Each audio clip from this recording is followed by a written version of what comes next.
trabaho, importante na mayroon tayong pang-distress o pang-relax. Agree. Gaya po ng ilang teachers sa Batan, Aklan, na ginawang libangan after work ang sayawan.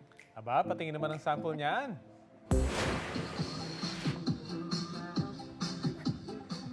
Ayun no?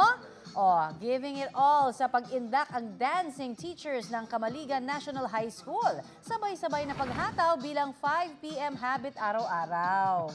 Doble kaya sa trabaho dahil ongoing na ang enrollment period. Kaya dumada moves as dancers bilang stress reliever. Ang video ni na ma'am at sir may 3.2 million views. Abay! Trending!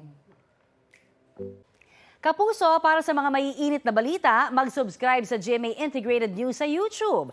Sa mga kapuso naman abroad, subaybayan nyo kami sa GMA Pinoy TV at sa www.gmanews.tv.